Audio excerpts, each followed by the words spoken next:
नमस्कार दोस्तों, आप सभी का स्वागत है। आज हम पढ़ेंगे हमारा रासायनिक अभिक्रिया और रासायनिक समीकरण क्लास 10 के अंदर हमारा पार्ट 1 है।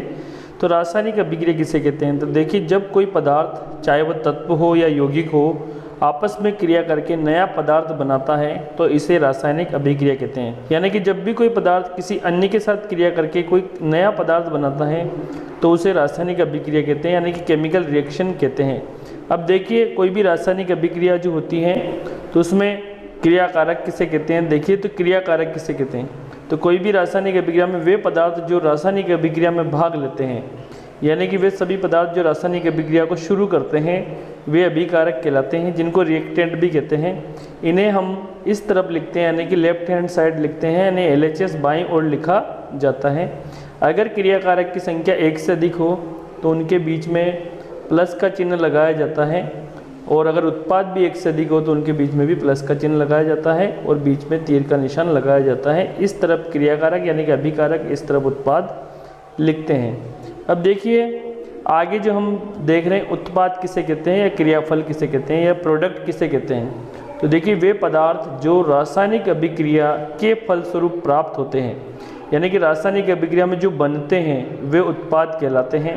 इन्हें हम राइट हैंड साइड यानी कि इस तरफ लिखते हैं, यानी कि इस तरफ लिखा जाता है इन्हें, उत्पाद को। यदि क्रियाकारक और उत्पाद 1 से अधिक होते हैं तो इनमें प्लस का चिन्ह लगाया जाता है। जैसे क्रियाकारक 2 हैं तो A+B बराबर उत्पाद बन रहा है 2, यानी कि C+D। तो ये इस प्रकार की अभिक्रिया जिसमें ये इधर उत्पाद और इधर क्रियाकारक। अब देखिए, कोई भी रासायनिक अभिक्रिया होती है तो हमें कैसे पता चलता है कि रासायनिक अभिक्रिया हुई है? तो अवस्था में परिवर्तन, यदि कोई भी पदार्थ की अवस्था बदल जाती है या रंग बदल जाता है, रंग में परिवर्तन, या गैस निकल जाती है या गैस का उत्सर्जन होता है या अवशोषण होता है, या ताप में परिवर्तन होता है, यानी कि तापमान में वृद्धि या तापमान में कमी, यानी कि टेम्परेचर बढ़ जाता है तो गर्म हो जाता है, टेम्परेचर घट जाता है तो ठंडा हो जाता है।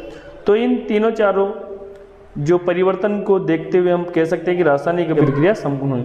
अब रासायनिक समीकरण किसे कहते हैं? देखिए, रासायनिक अभिक्रिया को तत्व के प्रतीक और यौगिकों के सूत्र के द्वारा व्यक्त करना रासायनिक समीकरण कहलाती है। यानी कि रासायनिक समीकरण अपन रासायनिक अभिक्रियाओं को तत्व के प्रतीक यानी कि उसके सिंबल की सहायता से, उसके फॉर्मूलों की सहायता से हम व्यक्त करते हैं तो उसको रासायनिक समीकरण कहते हैं। जैसे देखिए, मैग्नीशियम प्लस ऑक्सीजन बराबर मैग्नीशियम ऑक्साइड बन रहा है। तो अब मैग्नीशियम का प्रतीक क्या है? Mg, प्लस ऑक्सीजन का प्रतीक क्या है? O2 बराबर बन रहा है MgO, मैग्नीशियम ऑक्साइड।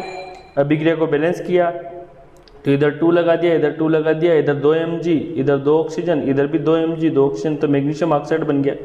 तो अब हमने क्या किया, इसको फॉर्मूले की सहायता से व्यक्त कर दिया। इसी तरह से देखिए, कोयला यानी कि कार्बन प्लस ऑक्सीजन बराबर कार्बन डाइऑक्साइड बनता है। तो कोयले का सिंबल है कार्बन यानी कि S, और इसमें सॉलिड अवस्था में ये ऑक्सीजन गैस, इस तरह से गैस, कार्बन डाइऑक्साइड ये भी गैस। तो इस तरह से हम इस अभिक्रिया को हमने क्या किया, रिप्रेजेंट किया, रासायनिक समीकरण लिख दिया इसका, रासायनिक अभिक्रिया को रासायनिक समीकरण में व्यक्त कर दिया। अब देखिए, संतुलित रासायनिक समीकरण यानी कि बैलेंस केमिकल रिएक्शन किसे कहते हैं? ऐसी समीकरण जिसमें क्रियाकारक तत्व के परमाणुओं की संख्या उत्पाद तत्व के परमाणुओं की संख्या के बराबर होती है, ऐसी समीकरण संतुलित रासायनिक समीकरण कहलाती है। यानी क्रियाकारक तत्व के अंदर जितने परमाणु हैं, अगर उत्पाद के अंदर भी उतने ही परमाणु हैं तो वह अभिक्रिया क्या कहलाएगी? संतुलित रासायनिक समीकरण कहलाती है। अब देखिए, संतुलित रासायनिक समीकरण संतुलित क्यों होनी चाहिए, यानी कोई भी रिएक्शन बैलेंस क्यों होनी चाहिए? तो कक्षा 9 में हमने पढ़ा था द्रव्यमान संरक्षण का नियम, आपको पता होगा। उसके अनुसार क्या है, द्रव्यमान संरक्षण के नियम अनुसार किसी भी रासायनिक अभिक्रिया में द्रव्यमान का न तो निर्माण होता है, ना तो द्रव्यमान बनता है, और न ही विनाश होता है, यानी कि ना ही नष्ट होता है। अर्थात किसी भी रासायनिक अभिक्रिया के उत्पाद तत्वों का कुल द्रव्यमान अभिकारक तत्वों के कुल द्रव्यमान के बराबर होता है। यानी कि उत्पाद के अंदर जो टोटल द्रव्यमान है वह क्रियाकारक के टोटल तत्व के द्रव्यमान के बराबर होना चाहिए। तो ऐसी समीकरण कहलाती है संतुलित रासायनिक समीकरण। अब देखिए, Zn प्लस H2SO4 यानी कि जिंक प्लस सल्फ्यूरिक एसिड बराबर जिंक सल्फेट प्लस हाइड्रोजन बन रहा है। तो देखिए, ये दोनों क्या है, क्रियाकारक या अभिकारक। ये क्या है, उत्पाद यानी कि क्रियाफल। अब देखिए, क्या ये अभिक्रिया बैलेंस है? तो देखिए, इधर जिंक 1 है, इधर भी जिंक 1 है, इधर भी जिंक का 1 एटम है, इधर हाइड्रोजन के 2 हैं, इधर भी हाइड्रोजन के 2 हैं। इधर सल्फर का 1 है यहाँ H2SO4 में, इधर ZnSO4 में सल्फर का 1 है। ऑक्सीजन के इधर 4 है, ऑक्सीजन के इधर भी 4 है, यानी कि दोनों तरफ हम देखेंगे तो परमाणु की संख्या दोनों की तरफ क्या है, बराबर है। तो यह समीकरण क्या कहलाती है, संतुलित रासायनिक समीकरण। दी गई जो समीकरण को आपको क्या करना है, संतुलित करना है। तो संतुलित करने के लिए हीट एंड ट्रायल विधि काम में लेते हैं अपन। तो वो विधि बहुत बड़ी है, मैंने अन्य वीडियो बना रखा है, उसमें हीट एंड ट्रायल विधि को अच्छे से समझा रखा है। देखिए ये आयरन प्लस वाटर, यानी कि आयरन सॉलिड फॉर्म में होता है, वाटर आयरन वाटर के साथ क्रिया करके आयरन ऑक्साइड प्लस हाइड्रोजन बनाता है। तो देखिए इस अभिक्रिया को हम संतुलित करेंगे। तो देखिए इधर आयरन कितने हैं, इधर आयरन है 3, तो यहाँ हम क्या कर देंगे, आयरन की संख्या भी हम 3 कर देंगे, प्लस H2O। इसके बाद ये अभिक्रिया हमने Fe3O4 प्लस हाइड्रोजन, इधर हमने आयरन 3 कर दिया, इधर आयरन 3 हो गया। अब इधर ऑक्सीजन की संख्या कितनी है, इधर 4 है, यहाँ ऑक्सीजन की संख्या 1 ही है, तो यहाँ 4 का गुणा कर देंगे, तो अब ऑक्सीजन की संख्या भी अपनी इसके बराबर होगी। अब हाइड्रोजन की संख्या देखते हैं, यहाँ इधर क्रिया कारक में हाइड्रोजन की संख्या 8 हो जाती है, यहाँ कितनी है, 2 ही है, तो यहाँ 4 का गुणा कर देते हैं, तो 4 2 8।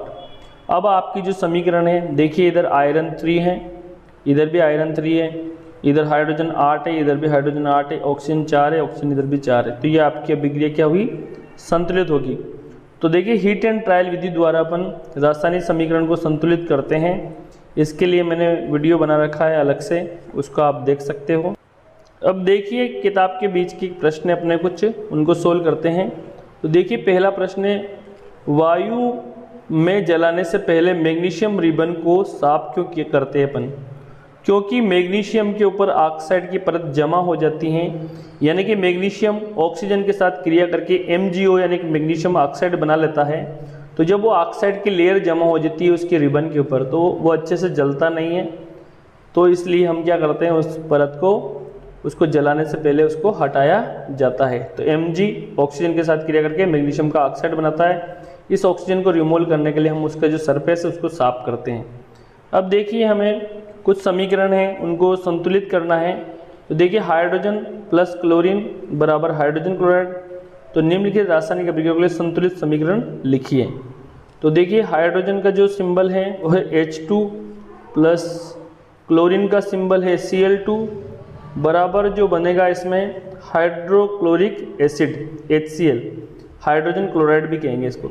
इसके लिए संतुलित समीकरण देख लीजिए, इधर 2 हाइड्रोजन है, इधर 2 क्लोरीन है, इधर हम 2 करने के लिए क्या करेंगे, 2 का गुणा कर देंगे, तो ये आपकी क्या हो गई, अभिक्रिया संतुलित होगी। ये गैस है, क्लोरीन भी गैस है और ये भी गैस है हाइड्रोजन क्लोराइड।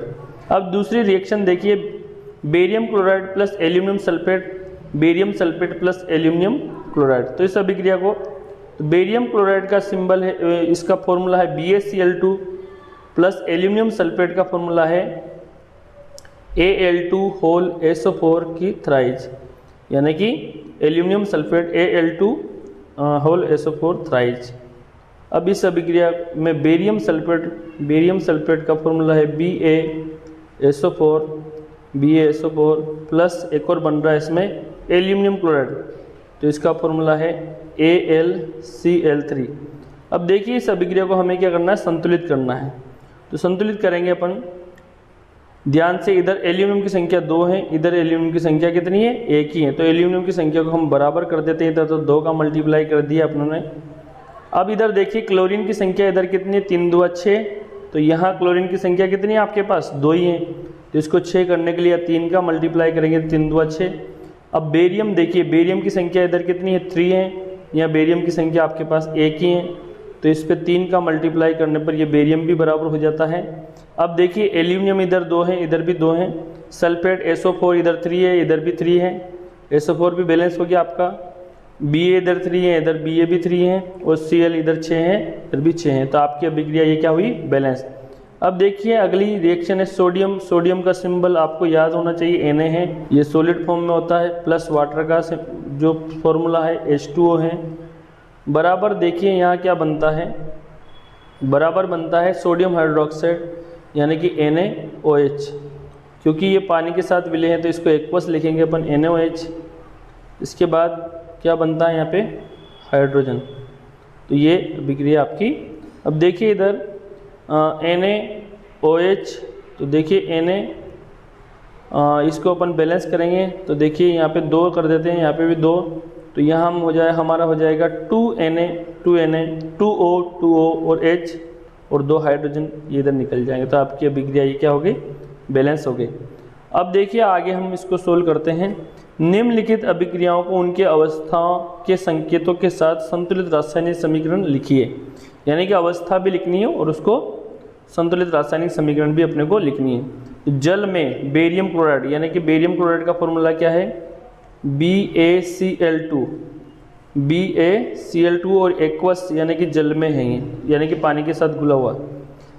इसके साथ विलयन के साथ क्रिया करके बेरियम क्लोराइड तथा सोडियम सल्फेट, तो सोडियम सल्फेट का भी Na2SO4 ये भी एक्वस हैं, ये लिख दिया एक्यू अपनों ने। ये आपस में जब क्रिया करते हैं तो क्या बनाते हैं, क्रिया करके सोडियम क्लोराइड यानी कि NaCl बनाते हैं, का विलयन बनाते हैं तथा अघुलनशील बेरियम सल्फेट BaSO4 का अघुलनशील सल्फेट भी बनाते हैं, यानी कि ये एक्वस हैं और ये भी एक्वस हैं। तो ये देखिए इस अभिक्रिया में, इस अभिक्रिया को संतुलित करते हैं अपन। तो इधर Na की संख्या 2 है, इधर Na 1 ही है, तो ये इसको बैलेंस कर दिया तो 2Na। अब SO4 इधर 1 है, इधर SO4 1 है, Ba इधर 1 है, Ba इधर 1 है, Cl इधर 2 है, Cl इधर 2 है। तो ये आपकी अभिक्रिया क्या हुई, बैलेंस हो गई। और अवस्थाओं सहित लिख दिया अपने, इनकी अवस्थाएं भी यहाँ लिख दी।